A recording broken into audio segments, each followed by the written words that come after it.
si Princess Castro at narito ang mga napapanahong balita.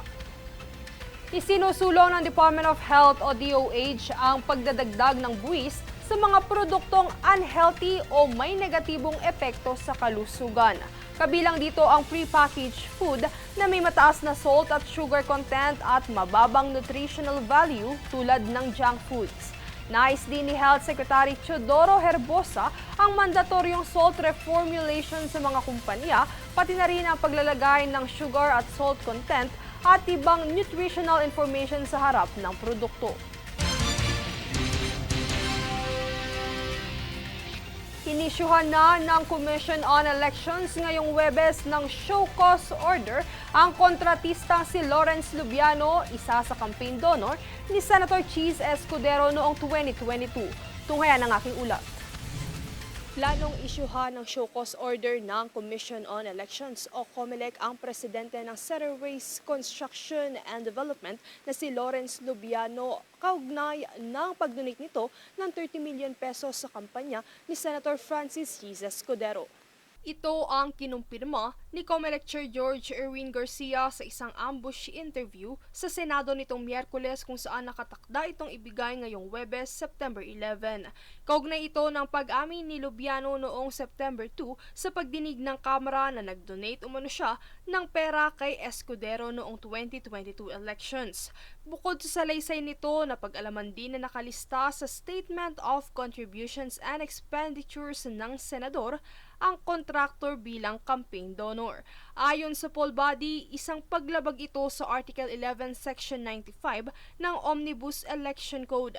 Sa ilalim kasi ng Clause C, ang anumang natural at juridical na mga tao na may hawak na mga kontrata o subcontracts para mag-supply sa gobyerno o alinman sa mga dibisyon, subdivision o instrumentalities nito ng mga kalakal o serbisyo upang magsagawa ng konstruksyon o iba pang mga gawain ay ipinagbabawal na magbigay ng mga donasyon sa kampanya para sa layunin ng partisan political activity. Sa paliwanag ni Garcia, pagpapaliwanagi ng COMELEC si Lubiano kung bakit hindi siya dapat kasuhan ng isang election offense. Kaugnay ng kumpirmasyon kung talagang nagbigay siya ng 30 million pesos kay Escudero. Doon po kasi may pag-amin na sa sarili niyang bulsa ng galing. So no need to argue anymore. Hindi na po kailangan patunayan galing sa company or what, so doon kami focus. Kung siya ay nagbigay galing sa sariling bulsa at siya ay may-ari ng isang kumpanya na involved sa public works, tanong, yung ba ay tamang depensa para wala siyang liability at para walang liability rin yung mismo nabigyan na kandidato. Ayon pa kay Garcia, pagkatapos tumugon ni Lubiano sa show cause orders, susunod nilang hihinga ng panig si Escudero. Ang mga paglabag sa halalan sa ilalim ng Omnibus Election Code ay may parusang pagkakakulong ng 1 hanggang 6 na taon.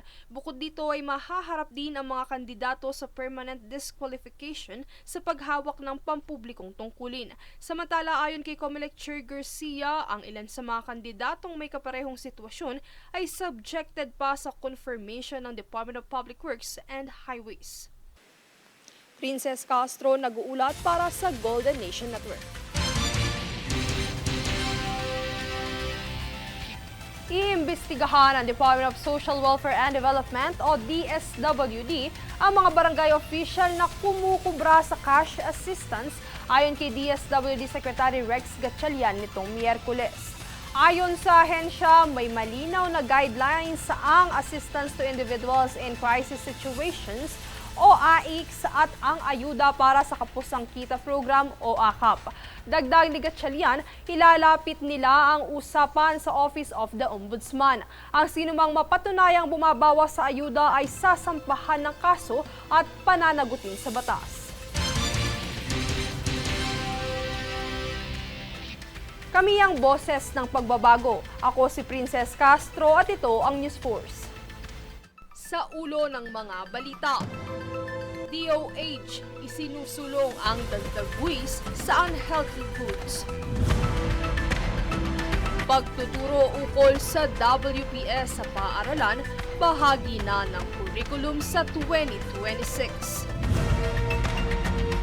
Panukalang 27.3 billion pesos na Office of the President budget. Aprobado na sa Senado. 64.3% mapupunta sa ASEAN hosting. PCG, patuloy sa pag-recover ng umano'y human bones sa Taal. Sa Pinas, sa 62 na katao, inilabas na ng DOJ. PNP, inaresto ang mag-asawang namimeke ng government IDs sa Valenzuela. At Philippine Textile, tampok sa Bianchi Contaminati Fashion Show sa Rome, Italy. Patas sa pantay na balita, komprehensibong ulat para sa pulso ng masa. Ito ang News Force.